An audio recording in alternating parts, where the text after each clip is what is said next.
everyone, welcome back to Burkeshire Farm. My name is Jackie and today is cabbage day. So we're going to go ahead and take care of these cabbages because we noticed that the bugs are starting to get to them and some of the leaves are starting to go bad on them. So we're going to cut them off, store some of them in the little refrigerator we have over in the house to keep them fresh longer. And then the double-headed cabbage that we have here further in the back, which you'll see in a minute, we're going to make sauerkraut out of that today. So one of the things that we noticed when we chopped off a head of cabbage is little baby cabbages started growing out of the stem, and there were like 5 little baby cabbages that were starting. We found on a YouTube channel that what you want to do is thin them out, and then you can have 2 smaller cabbages to grow. So you can see here we have 2 of them that are growing, and down in between were some other ones. So Frank just came around, plucked those up, and you can also see even on this one, you can see 2 of them. There's one right here. There's one right here that's starting to grow, and then another little one. Now, of course, these aren't going to get as big as a regular cabbage head, but they do form a small little bulb, which would be perfect, probably a perfect size for dinner for Frank and I. So let's go ahead and we're going to chop off some of the rest of these cabbages and get them stored away. Gotta get back here. All right.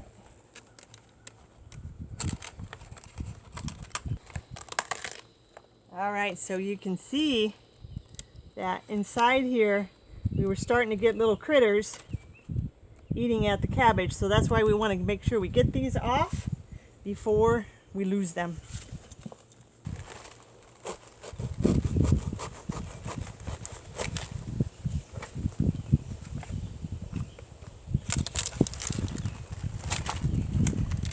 Doesn't that look beautiful? A beautiful flowering cabbage. And here is the double-headed cabbage. And it just grew like this. And they're little. So that's why this is going to be our sauerkraut that we're going to make. And we're going to ferment that sauerkraut. And you can see it's a little guy in there. But look at the water just coming out from the leaves. Holy cow. So hopefully that will make good liquid for the fermented cabbage.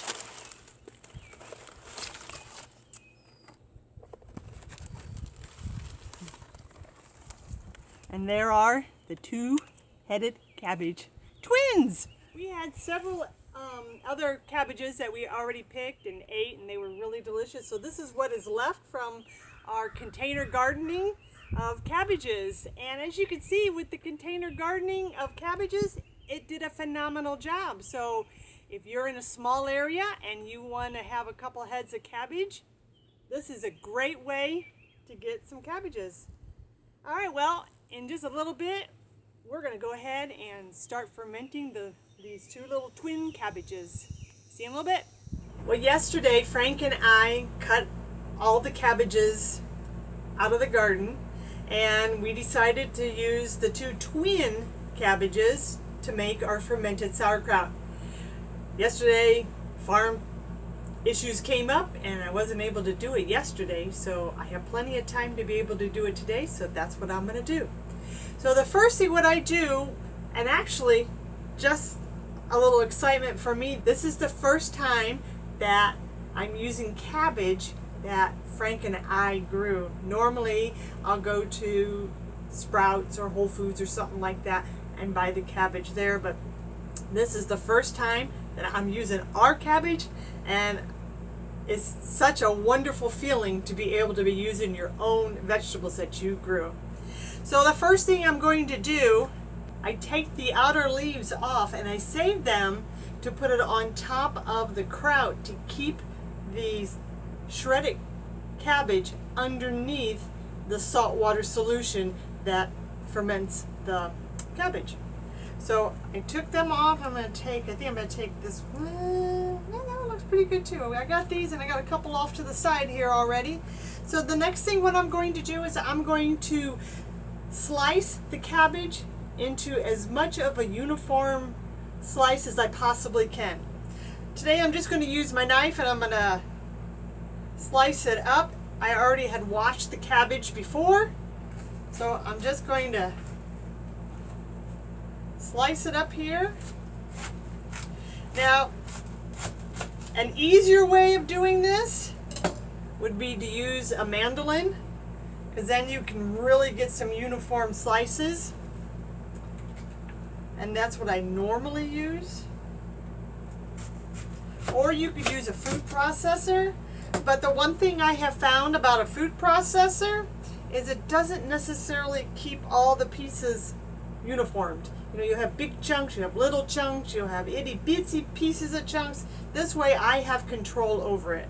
So I'm going to go ahead and I'm going to start slicing this all up, putting it in my bowl here, and I'll be back as soon as I get this all done. And so what I do next is I add the salt to the cabbage. Salt is what's going to bring out the moisture in the cabbage. Now, depending upon how old your cabbage is, depends on how much moisture you're going to get out of the cabbage leaves.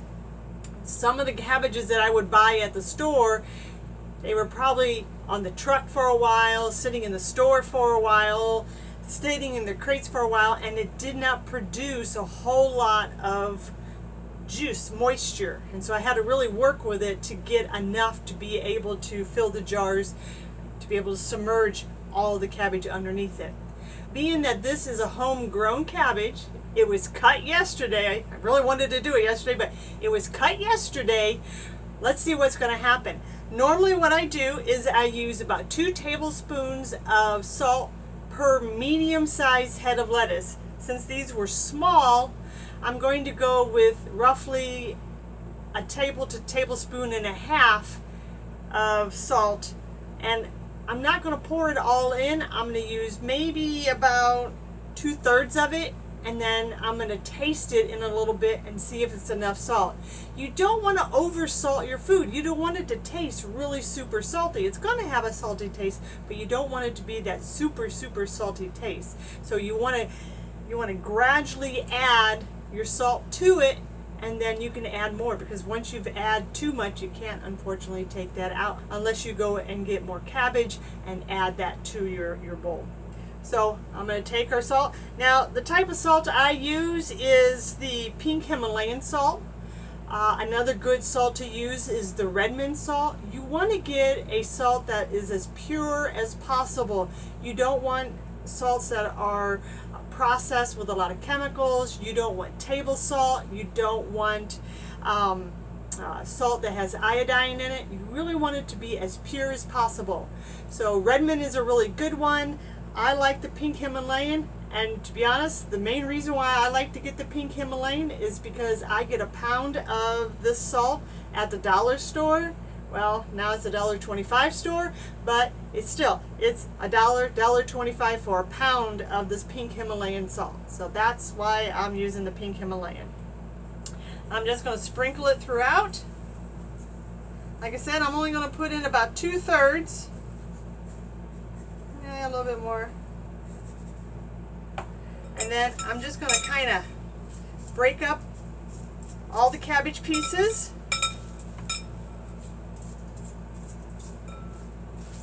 And really coat everything with the salt. See, now here's one of those big pieces, but I'm just going to break it up into littler pieces. The problem with the little pieces, though, is they have a tendency of floating to the top and sneaking out from underneath the cabbage leaves that I put on top of it, which you'll see in just a little bit. The other thing I did while prepping and getting ready is I washed my jars. This is not canning, so since it's not canning, it does not need to be sterilized.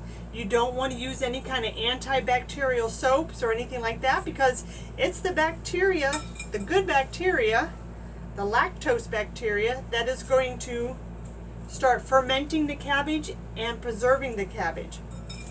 There's all kinds of different lids that you can use for the tops of your jars.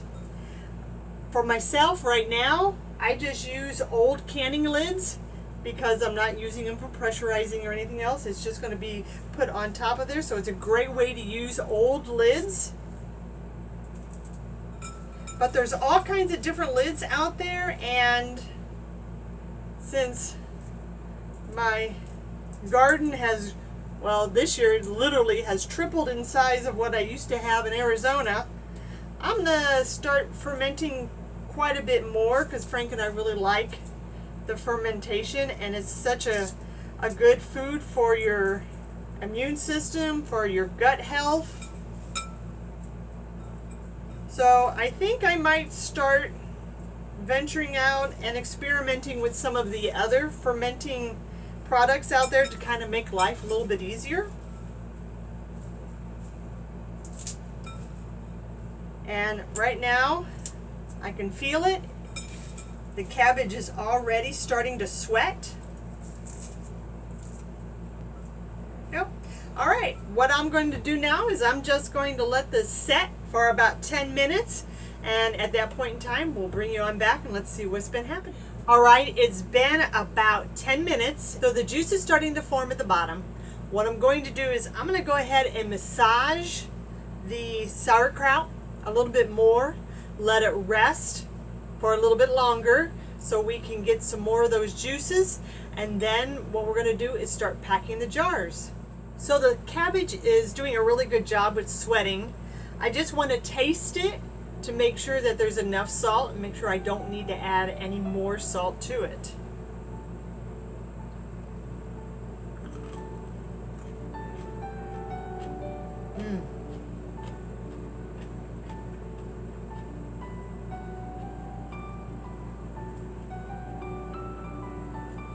It definitely has enough salt in it. I'm afraid if I add any more, it's going to be too salty. So what I'm just going to do is I'm going to let it set for a little bit longer. I'm going to massage it some more, break down some more of that cabbage. Basically what you're doing when you're massaging it, or you could take your little spoon, or you could take the wooden mallet. There are wooden mallets that you can buy. But for right now, the plastic, the little spoonula works great for me. You can just beat it down this way, or the other thing you can do is just massage it some more. So you're bruising those cabbage leaves to let that moisture come out. So I'm going to massage it a little bit more, and then let's see what it's going to be like in just a little bit. So it's probably been about another, I would say 20 minutes, and you can see the cabbage, it's nice and wilted, and now it's time to pack the cabbage into the jars. Make sure you have really clean hands when you do this, because the best way I have found to get the cabbage in the jar is by using your best tools you got, and that's your hands. But what you want to do is place the cabbage in the jar, and then you want to tamp it down. You want to really make sure that you're pounding it nice and tight in the bottom of the jar, and you want to do this the whole way through the process. You don't want any air pockets or anything in the cabbage. Also, as you're tamping, you're going to be releasing more of the juices of the cabbage. So really pack it down nice and tight, and you just add a little bit and pack, add a little bit and pack. And you can tamp this down with whatever you have. As you can see, I have a little fillet tool here, and I'm using the wooden handle because it's nice and big. So if you are just starting out, you don't have to go out and buy all the expensive stuff that you see on all the videos. You can just find whatever is around your house to be able to make this. And we're just going to keep repeating this, adding a little bit, pounding it down, adding a little bit, pounding it down, and we'll see how many jars we get. All right, so those 2 twin cabbages filled up 2 jars of sauerkraut. And as I was tamping the sauerkraut down, more juices were forming, and it's actually all the way to the top. However, we do have some juices in the bowl still, and I'm not going to pour that in yet until I put the cabbage leaf over top. That's going to help suppress any of the cabbages from coming up. You don't want those little bits and pieces of cabbage coming up, because those have a possibility of molding. And if something like that does happen, just keep an eye on it. You're going to be wanting to check these every day, maybe a couple times during the day. And if you see something kind of starting to float to the top, just go ahead and take that out. So what I'm going to do is I'm going to take the little cabbage leaf and I'm going to place it in there.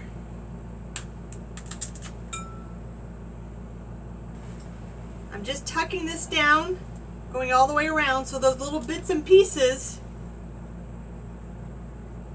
of the shredded cabbage doesn't come up to the top. I also didn't fill the jars all the way to the top, because as the cabbage ferments, it's going to start creating even more liquids. We got that one done. And then let me get another one here, and we'll tuck that one in.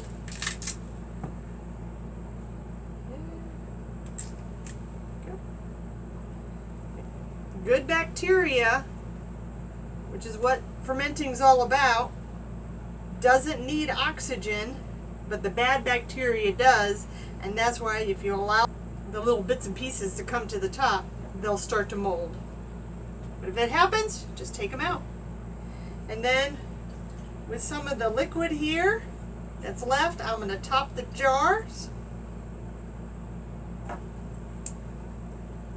Make sure that none of those little bits and pieces fall in. If they do, I'm going to take them out. There we go. And then go on to this side. Fill that up with the rest of the juice. There we go. And we got one little guy who did get in there. We'll get that guy out. Then what I'm going to do is take my used rings, or my used canning lids, and I'm just going to loosely put it on top, because as more liquid starts to form, you want to be able to allow it to come out. And so what I'm going to do is I'm going to put the lids on loose, and then I'm going to put it in a little container just to set it in there, so if it does bubble over, it'll be bubbling over into the little container, the little tray container that I'm going to put it in. You can also put it like on a paper towel or something like that. It's just that you don't want to, come into the kitchen one day and all of a sudden you see this great big huge puddle of brine all over your counter. Let's take the other one and put that on loosely. And that's all there is to making fermented sauerkraut. Now, one of the ways that I had actually learned to start fermenting is through this book right here, Fermented Vegetables. And inside here, it even has pictures. I mean, it goes step by step on how to make sauerkraut. Now, it doesn't do that for all the recipes that are in here. Of course, it doesn't. But at least for a beginner, if you've never done this before, this is a great book to kind of help you understand more about fermenting, the positive parts and the things that people kind of get worried about fermenting. So this is a great book. I have another book I also have. This one's my favorite. The other one's a good one, but this is my favorite. And what I'm going to do now is put these on a tray, set them into a cool, out of the sunlight area. You don't want to have it in direct sunlight. It doesn't have to be in a complete dark area, but it just needs to be out of direct sunlight. Keep these around anywhere between 55 to I think 75 degrees. You want to try and keep it at that temperature while they're fermenting. We're going to leave them on the counter for about 3 to 5 days. When we first started doing fermenting, we did about 3 days, but now that we're kind of getting more used to it, we do about 5 days. You want to taste it and see how it's doing. If you want it longer, then let it set out on the counter longer. If you think it's to the point where you want it, then go ahead and put it in your refrigerator or in a nice cool cellar basement. And then even though you're putting it in that refrigerator, that's what we will do, we'll put it in our refrigerator. It will slow down the process of the fermenting, but it will not stop the process of fermenting. They say that fermenting, I've seen anywhere between that fermenting vegetables will last anywhere between 6 months to a year. I've heard some people saying that it will last up to 2 years. I like to stick to more closer to the 6 to 8 months, and that way, you know, we're safe. This doesn't last that long with us anyways. I don't make these great big huge batches. I make smaller batches because it is just frankenized, so this will probably last us a couple weeks and then it'll be gone. I hope you enjoyed this video. For all our subscribers, thank you so much for subscribing, and if you're not a subscriber, please go ahead and hit that subscribe button. The notification bell will help let you know when we put out new videos, and of course, don't forget that like button. And until next time, have a blessed day.